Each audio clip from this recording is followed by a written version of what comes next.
C'est une affaire qui suscite de nouvelles interrogations sur les méthodes du groupe Wagner en Afrique. Selon une enquête journalistique, ces paramilitaires russes auraient monté un système pour faire main basse sur le secteur du diamant en Centrafrique. Il s'agit d'une enquête d'un consortium de journalistes publiée notamment dans le journal Mediapart, le journal français. Nous sommes au téléphone avec une des bénévoles qui a participé à cette enquête. Bonsoir madame, vous êtes une des bénévoles du consortium All Eyes on Wagner. C'est un collectif qui réunit des bénévoles et des journalistes qui enquêtent donc sur les activités du groupe Wagner. Alors, avant de commencer, je précise que vous ne souhaitez pas que votre identité soit révélée. Je vais vous demander pour quelles raisons. Oui, bonsoir. Alors c'est tout simple. Le groupe Wagner est un groupe particulièrement hostile et agressif. Je crois qu'on a tous vu la vidéo d'un des prisonniers qui s'est fait exécuter avec un marteau. Voilà, de manière à protéger et à pas m'exposer inutilement, comme je suis bénévole, je fais le choix d'être discrète sur mon identité. Alors, dans à laquelle vous avez participé, vous parlez d'un système de prédation de Wagner en Centrafrique. Est-ce que vous pouvez nous expliquer de quoi est-ce qu'il s'agit exactement? Oui, bien sûr.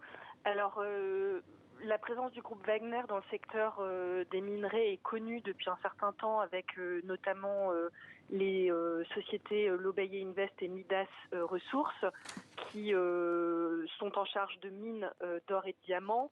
Nous, notre enquête, elle s'est focalisée sur une autre partie de la chaîne du diamant, que sont les bureaux en fait d'exportation des diamants.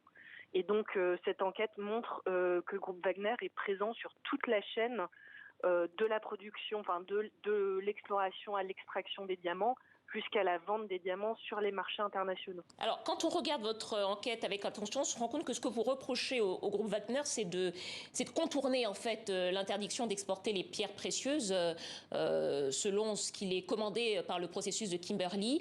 Est-ce que vous pouvez nous expliquer très concrètement comment est-ce que c'est organisé ce contournement de l'interdiction d'exportation ?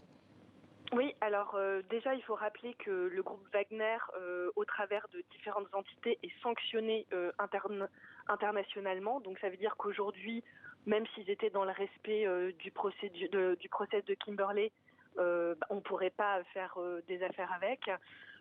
Ensuite, notre enquête révèle que ce processus est contourné à trois niveaux. La première chose, c'est que certaines des concessions qui leur sont allouées sont aujourd'hui dans des zones considérées comme des zones rouges pour le process de Kimberley. Ça, c'est la première chose. Donc, normalement, on ne peut pas exporter de diamants qui ont été extraits de ces zones-là. La deuxième chose, c'est que de par les sources qui ont donné des informations au consortium de journalistes, aujourd'hui, Diamville, qui est la société que nous incriminons, ramasse un ensemble de diamants qui est en fait issu des saisines du trafic. Et donc ces saisines sont faites par une unité antifraude du ministère des Mines de Centrafrique.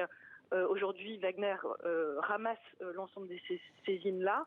Et puis, ils ont mis en place comme une espèce de cartel auprès des collecteurs, donc qui sont des individus qui se fournissent, qui achètent directement auprès des mines.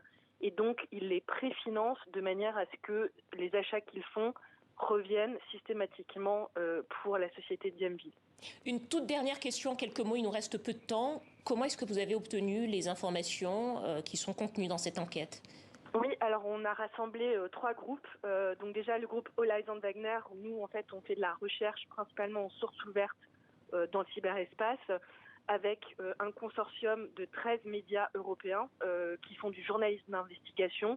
Donc ils sollicitent des sources. Et le Dossier Center, qui est un projet d'investigation qui est se concentre principalement sur la Russie et les oligarques, et donc a pu nous aider sur toute la partie russe de cette enquête. Merci madame, je rappelle que vous êtes bénévole du consortium All Eyes on Wagner pour cette enquête sur les activités dans le secteur du diamant du groupe de paramilitaires russes en Centrafrique. Merci à vous. Merci.